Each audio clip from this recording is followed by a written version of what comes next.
España, domingo 30 de enero, y con muchos temas que nos preocupan, no solo la pandemia, las dificultades y los altos casos en estos días, sino también hay algo muy importante, que finalmente como sociedad y como habitantes de este país, a todos, no nos puede dejar indiferentes.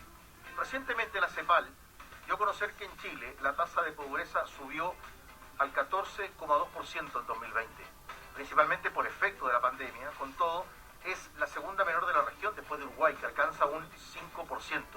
Ya hemos visto como muchas personas en Sudamérica de distintas nacionalidades han tratado o han intentado venir a nuestro país a buscar un mejor futuro para sus familias. Eso es algo que está a la vista. Sabemos que han venido a buscar una oportunidad y otros, lógicamente, que no están en esa. Queremos conversar con el gerente general de la Fundación San Carlos de Maipo, Marcelo Sánchez, para entrar en materia de lo que significan estos números hoy y también de los programas de apoyo para ayudar en tiempos tan difíciles. Marcelo, ¿cómo está? Buen día. Hola Víctor, ¿qué tal? Buenos días. Muchas gracias por el espacio. Este es un tema realmente importante, no solo porque afecta a un conjunto grande de la población. Piensa que, claro, tú lo colocas en el contexto latinoamericano, pero aquí había una trayectoria hacia la baja en materia de pobreza, y ya tanto la CACEN como también la encuesta de la CEPAL está evidenciando un quiebre de esa tendencia producto, evidentemente, de la pandemia.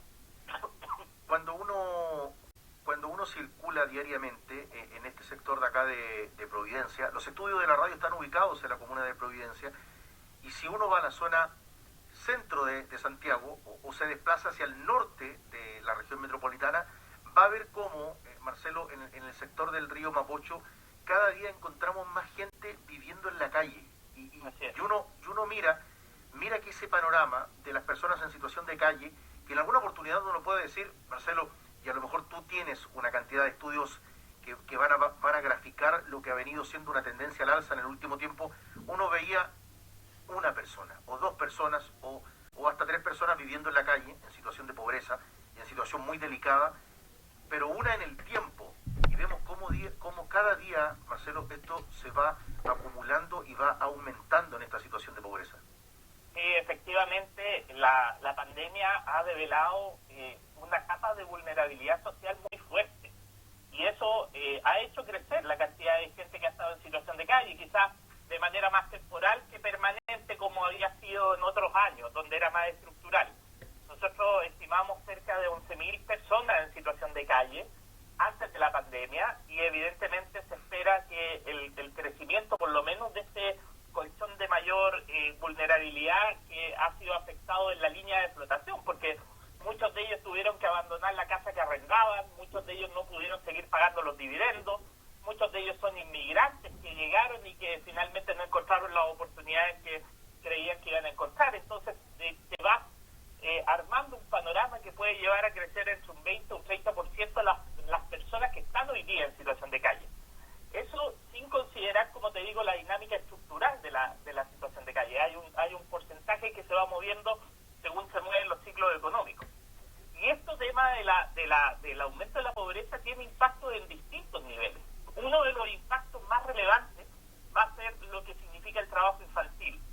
Se espera que el trabajo infantil, producto de estos 2 o 3 puntos que vamos a tener de crecimiento en materia de pobreza a nivel general, que afecta mucho más sensible a determinados grupos. Recuerda que esto es un promedio.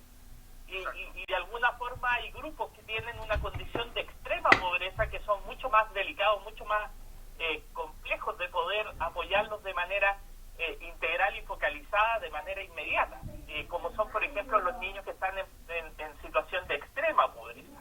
Nosotros en Chile tenemos 264.000 niños que están en situación de extrema pobreza. Para contextualizarte esto, en el mundo muere un niño cada 5 segundos por la pobreza. Y eso es tremendamente grave. Cuando hablamos de pobreza, estamos hablando de subsistencia. Y si tenemos 264.000 niños en esa condición, por Dios que estamos en un riesgo físico, emocional, de vida para ese conjunto de niños. Súmale el total de niños que están en situación de vulnerabilidad. Hoy día 1 de cada 5 niños en nuestro país nace en pobreza multidimensional, que es lo más similar a lo que llamamos la exclusión social, y que está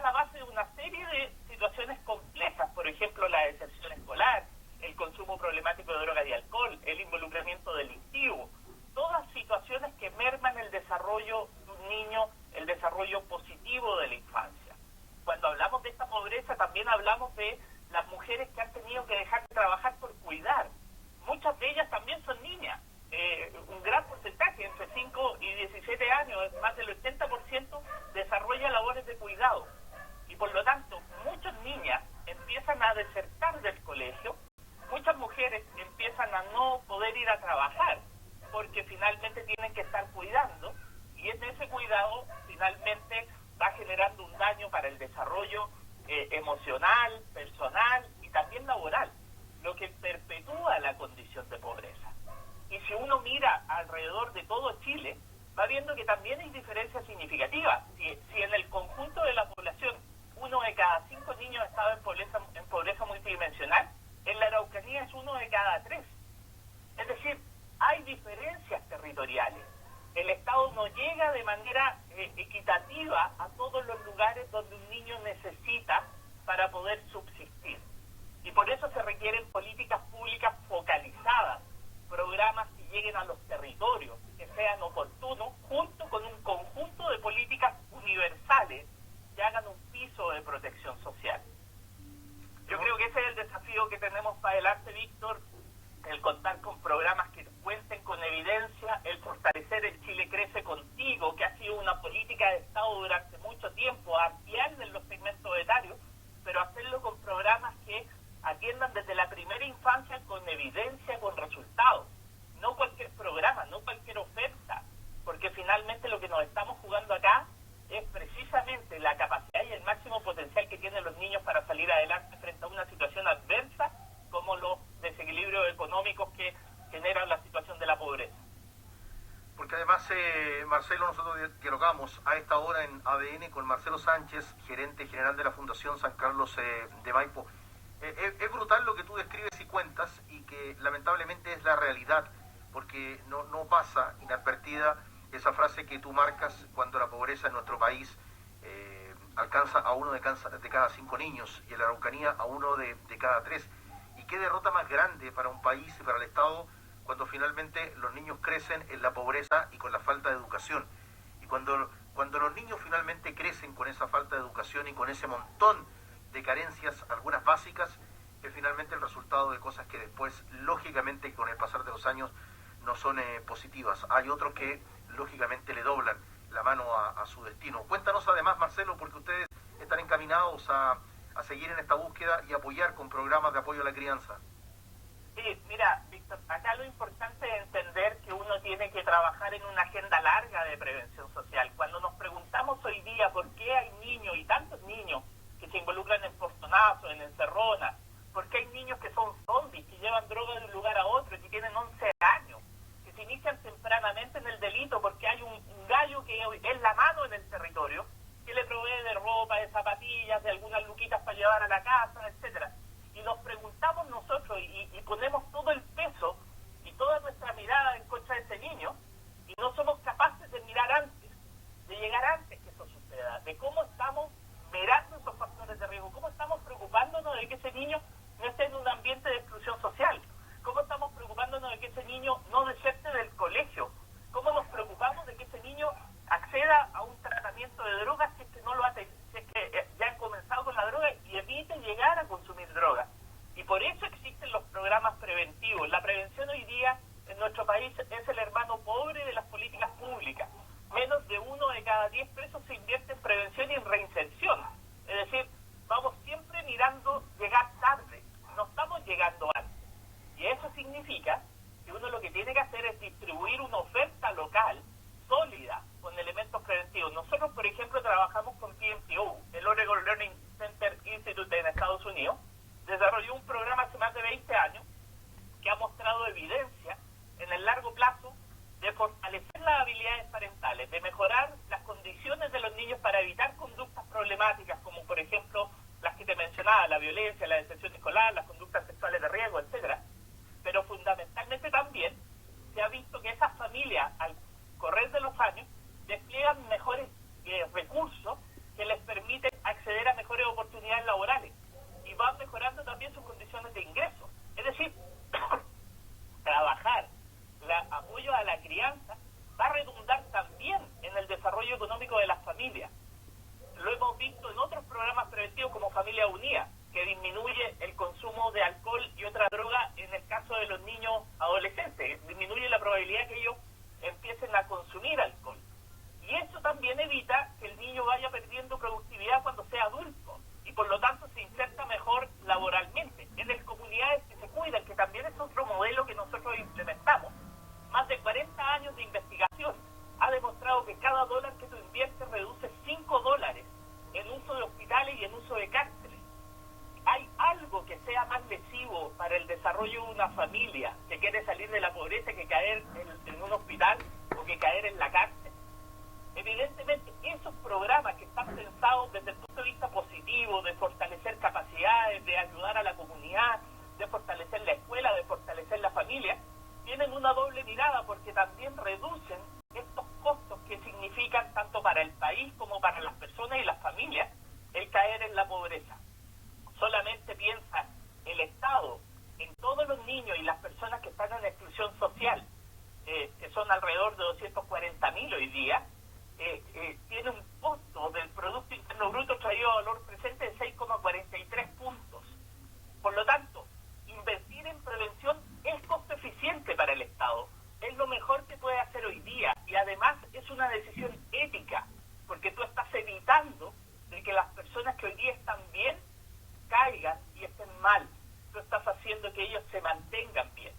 Por eso que el llamado es hacer prevención social y hacerlo desde la primera infancia, fortalecer los dispositivos territoriales y que hoy día la Subsecretaría de Infancia se articule con un modelo que tenga evidencia, que tenga resultados y dote de una oferta a los territorios que sea completa en los ámbitos de la escuela, la comunidad, la familia, para que podamos hacer esta agenda larga carne y podamos evitar estas conductas problemáticas que finalmente van a seguir dañando a los niños, a las familias, a las comunidades, a todos en general, y que también van a seguir perpetuando estos índices de pobreza que cada cierto tiempo, con una crisis económica o una situación como la que hemos vivido, vamos a volver a retroceder lo que hemos retrocedido estos 2 años, que son cerca de 10 años en la lucha de reducción de la pobreza. Retrocedemos en tantas cosas en estos tiempos de pandemia, pero finalmente es un dolor y es una tristeza enorme conocer estos números que no nos pueden dejar a la gente que escucha ADN hasta ahora, no nos pueden dejar indiferentes. Y qué llamativo es, Marcelo, cuando vemos que finalmente son los niños los que muchas veces se acercan ahí al sector donde está Gabriel Boric, el próximo presidente de Chile, y le entregan una carta o finalmente alguien le dice a quién va a guiar los destinos de nuestro país, que no hay que olvidarse de los niños, porque eso es lo que ha ocurrido. Nos hemos olvidado de nuestros niños, porque esto es una derrota, que uno que de cada 5 o que uno de cada 3 nazca en la derrota y después no tenga ni siquiera el derecho a la educación. Y esperemos que esas cosas finalmente en nuestro país, a pesar de todo lo que hemos retrocedido, lamentablemente por la pandemia, en algún momento lo recuperemos y podamos decir que este partido se puede revertir. Marcelo Sánchez, gerente general de la Fundación San Carlos de Maipo, muchas gracias por la actualización, la conversación y profundizar de un tema tan importante. Muchas gracias, Víctor, a ustedes. Y no olvidemos que si queremos una sociedad justa, esta sociedad justa hoy día está descansando sobre los hombros de los niños más vulnerables de nuestro país. Tenemos que cambiar esa realidad si realmente queremos una sociedad nueva, una sociedad justa para todos. Que tengas un buen domingo. Muchas gracias, Víctor. Es así. Lamentablemente es así. La pobreza va de la mano de un montón de necesidades. Siempre pierden los niños y en este caso es conmovedor, es brutal escuchar esta cantidad de casos donde la pobreza, y lo estamos viendo también en cada esquina, de personas que a lo mejor buscan una plaza, un parque y comienzan a vivir en ese lugar, porque como decía Marcelo, ya no hay dinero para el arriendo, para pagar un dividendo, y se establece esa línea tan delgada entre el tener un poco o no tener nada. Actualizamos lo que está ocurriendo en Australia. Ahora